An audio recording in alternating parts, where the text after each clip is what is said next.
Our next speaker has previously presented the U.S. Department of State's perspectives to this audience. Please welcome back to the National Space Symposium the Deputy Assistant Secretary for Space and Defense Policy, Mr. Frank Rose.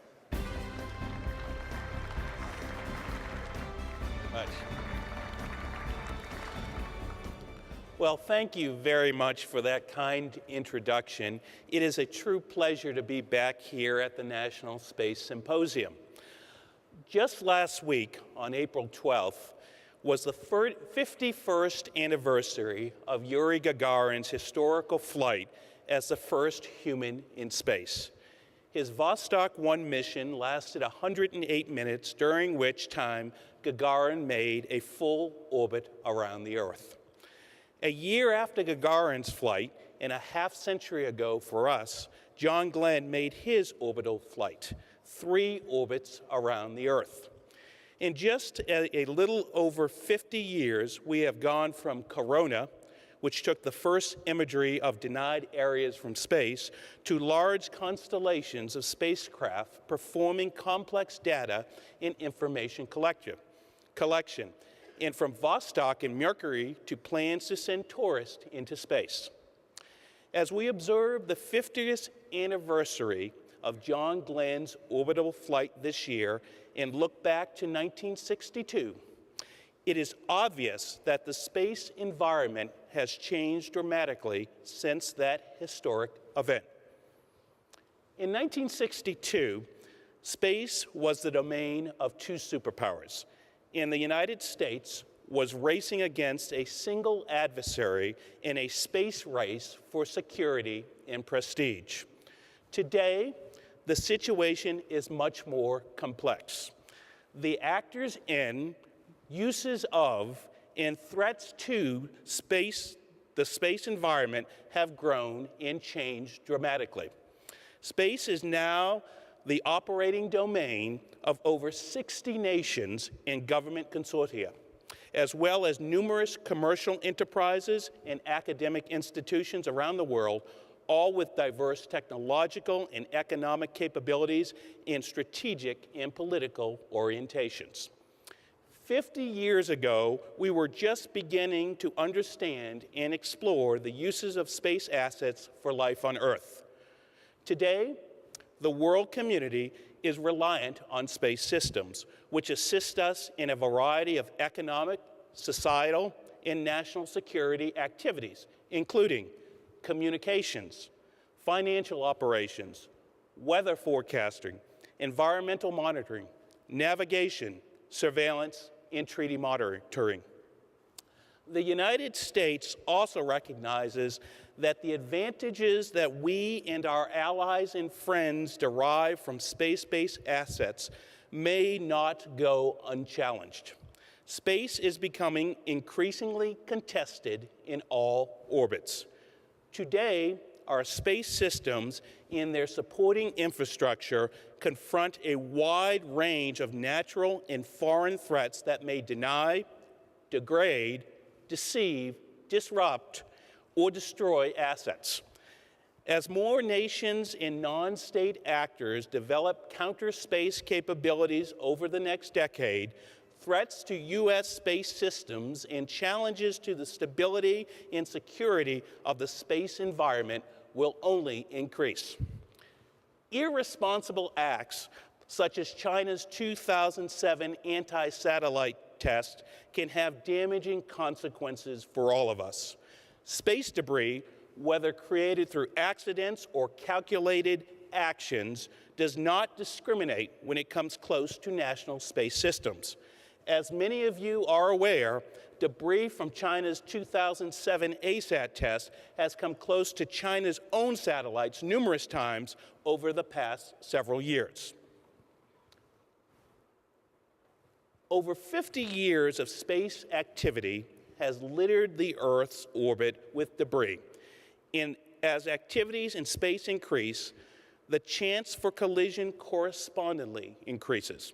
Currently, as I know all of you are aware, the U.S. Department of Defense tracks roughly 22,000 objects in Earth, only about 1,100 of which are active satellites. There are also hundreds of thousands of additional objects detected but considered too small to track or catalog that are still capable of damaging satellites in the International Space Station. It is clearly in our individual and collective interests that all spacefaring nations act responsibly in space, as access to and use of space is vital to our national security and our economy. Unless the international community adopts pragmatic and constructive measures to avoid accidents and respond to the danger of irresponsible action in space, the environment around our planet will become increasingly hazardous to both human and robotic spaceflight. As part of President Obama's national space policy, the United States is pursuing bilateral and multilateral transparency and confidence-building measures to strengthen the long-term sustainability, stability, safety, and security of the outer space environment. As you're aware, Secretary of State Hillary Clinton's statement on January 17th of this year announced the U.S. decision to initiate consultations and negotiations with the European Union and other spacefaring nations to develop an international code of conduct for outer space activities.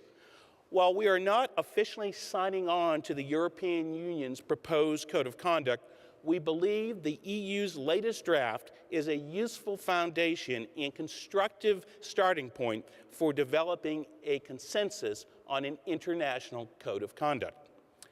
An international code of conduct will establish a set of non-legally binding transparency and confidence-building measures. It is not a legally binding treaty or international agreement that would impose legal obligations on the United States.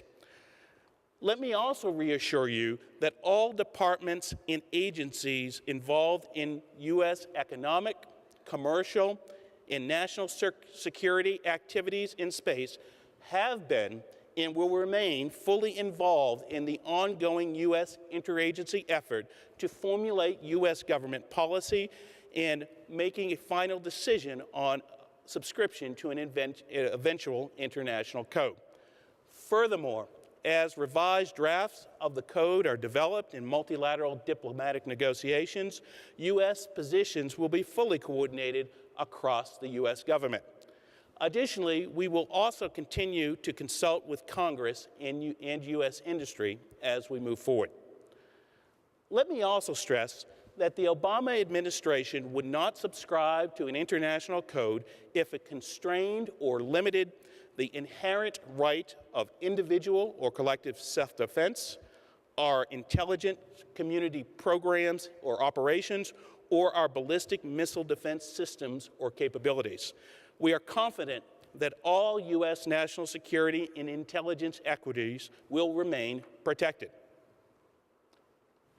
Now that I've stressed what the code is not, I'd like to discuss what an international code would do and why we believe such a code would enhance the long-term sustainability of the space environment, which is fundamentally in the national and economic interest of the United States.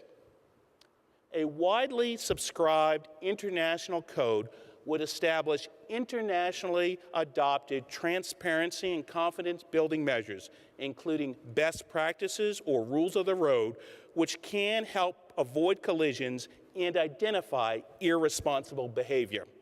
It would encourage all spacefaring nations to act responsibly in a space environment that is increasingly congested and contested, reducing the hazards of accidental and purposeful debris-generating events. It would also increase the transparency of operations in space to reduce, for example, the danger of collisions. Considering the serious and long-lasting threat posed by orbital debris and potential collisions, I think we can all agree that cooperation is necessary to address and mitigate this growing problem. This has been illustrated multiple times over the past year when astronauts on the International Space Station have been forced to take shelter when debris came close to the station. Had the debris collided with the space station, it could have caused catastrophic damage to the station and placed the lives of the crew at risk. A code of conduct would help reduce the risk of misunderstanding and misperceptions among subscribing and non-subscribing nations, thus improving the stability and security of the space environment. The United States has consulted with the EU over the past 4+ years, and we will continue to shape an international code through our active participation in international consultations and negotiations throughout 2012 and beyond.